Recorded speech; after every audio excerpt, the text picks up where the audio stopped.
दोस्तों हरियाणा, महाराष्ट्र और दिल्ली इन तीनों राज्यों में विधानसभा चुनाव हुआ।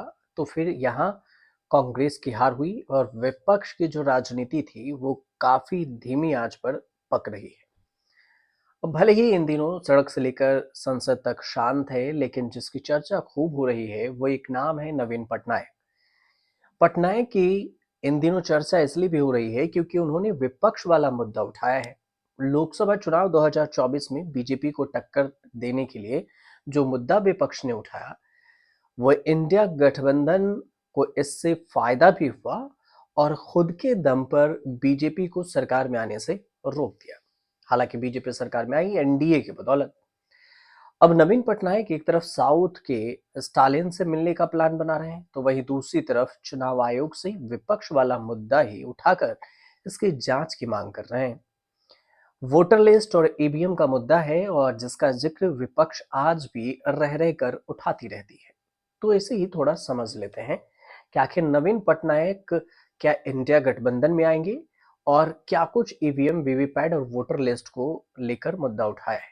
राहुल गांधी की जो अगुवाई है उसमें विपक्ष ने वोटर लिस्ट में गड़बड़ी का मुद्दा संसद में उठाया और अब नवीन पटनायक भी ये आरोप लगा रहे हैं। जो नवीन पटनायक बीजू जनता दल से है, उनकी पार्टी है, 11 मार्च को चुनाव आयोग से संपर्क किया और उड़ीसा विधानसभा चुनाव के दौरान इलेक्ट्रॉनिक वोटिंग मशीन ईवीएम में जो कथित गड़बड़ी थी उसके बारे में पिछले साल दर्ज की गई शिकायत पर आगे की कार्रवाई की मांग की।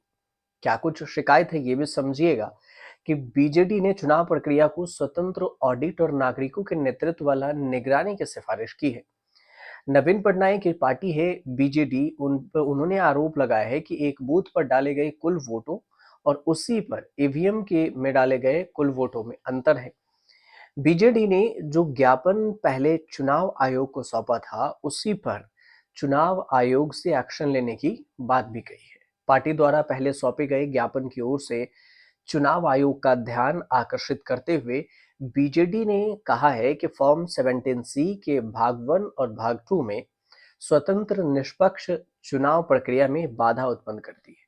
फॉर्म 17A में जो बात का जिक्र है कि वोट डालने वाले कुल मतदाताओं की संख्या, परिणामों का विवरण सहित जानकारी होती है और इसके लिए स्वतंत्र कैग ऑडिट करने से लेकर मतदान की निगरानी के लिए नागरिक समूहों को भी शामिल करने तक का हक है। बीजेपी ने स्वतंत्र और निष्पक्ष चुनाव के संचालन में बार बार मतदाताओं के मन में जो संदेह हो रहा है उसे दूर करने के लिए चुनाव आयोग से कई बार समाधान की मांग की। बीजेडी ने विपक्षी दलों द्वारा जो लंबे समय से मांग की जा रही है उसको दोहराया और जब हर बूथ पर सभी वीवीपैट पर्चियों का ईवीएम से गिनती के बाद हुई, जो दोनों को मिलान किया जाए, तो फिलहाल इस मामले में जब चुनाव आयोग और सुप्रीम कोर्ट दोनों ने ये कहा कि हर विधानसभा बूथ में किसी भी 5 को अपनी इच्छा से चुने गए मतदान केंद्र के लिए वीवीपैट पर्चियों की गिनती और ईवीएम मशीन में गिने गए नंबरों के साथ मिलान करने का आदेश है। सुप्रीम कोर्ट भी इस बात का जिक्र कर चुकी है। आपको ये भी बता दें कि जो दिसंबर 2023 में बीजेडी के एक प्रतिनिधि मंडल ने चुनाव निकाय को एक ज्ञापन सौंपा था, जिसमें पिछले साल एक साथ हुए लोकसभा और ओडिशा विधानसभा चुनाव के दौरान डाले गए वोटों में कुछ गड़बड़ी की बात कही गई थी। अब एक साथ चुनाव कराए जाने के बावजूद ओडिशा के जो कई निर्वाचन क्षेत्र हैं उसमें मतों में अंतर आया, वोट में अंतर आया है। बीजेडी ने अपनी याचिका में ये भी कहा है कि डेकनाल संसदीय क्षेत्र में 4056 वोटों में अंतर है, कंधमाल संसदीय क्षेत्र में 3521 वोटों और बोल नगरी नगीर जो संसदीय क्षेत्र है 2701 वोट तक का अंतर है। बीजेडी कांग्रेस के उस मुद्दे की तरफ भी मुद्दा उठा रही है जिसका जिक्र अक्सर राहुल गांधी महाराष्ट्र विधानसभा चुनाव में वोटरों की संख्या में अचानक से बढ़ोतरी का जिक्र करते हैं और इसी मुद्दे को संसद में विपक्ष भी उठाया है, वो बजट सेशन के पहले भाषण हो या फिर दूसरे में। इधर उड़ीसा में नवीन पटनायक बीजेडी से हारकर सब कुछ लुटा दिए 78 साल के नवीन पटनायक बीजेपी को अब हराना चाहते हैं। बीजेपी ने ओडिशा से उनके सत्ता भी छीन ली, चुनाव में हरा भी दिया, पार्टी भी तोड़ दी और अब फिर से अब ऐसा लगा कि ऑफर विपक्ष की तरफ से मिला तो वो मना भी नहीं किए। अब तमिलनाडु में भी अगले साल चुनाव है और जो एम.के. स्टालिन हैं, बीजेपी के हिसाब से बीजेपी से फरियाना चाहते हैं साहब। अब बीजेपी का एक मुद्दा ये भी है कि हिंदी और डिलिमिटेशन थोपने का जो फॉर्मूला है, डीएमके कहना है कि ये मंजूर नहीं है और अकेले तो लड़ रहे लड़ाई को धार देने के लिए विपक्ष को इकट्ठा होना जरूरी है। इस बीच में 22 मार्च को चेन्नई में महाबैठक है और इस बैठक में दक्षिण राज्यों की पार्टी समेत कई राज्यों के सीएम को बुलाया गया है। स्टालिन ने चिट्ठी लिखी है और इसमें नवीन पटनायक का भी नाम है।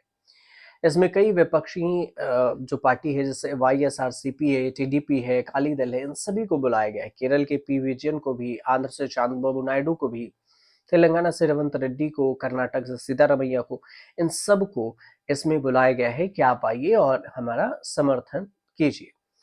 अब नवीन पटनायक भी ये अच्छे से जानते हैं कि स्टालिन राहुल गांधी के पक्के वाले दोस्त हैं और फिर तमिलनाडु में डीएमके कांग्रेस का अलायन बहुत पुरानी है और चली आ रही है और आगे भी चलती रहेगी।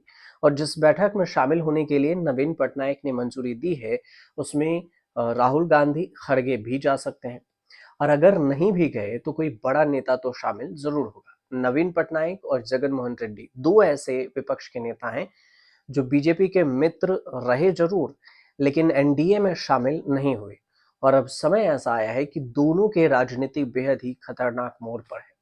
चुनाव में करारी हार से जनाधार तो गया ही और बची खुची पार्टी के भी टूटने का खतरा है।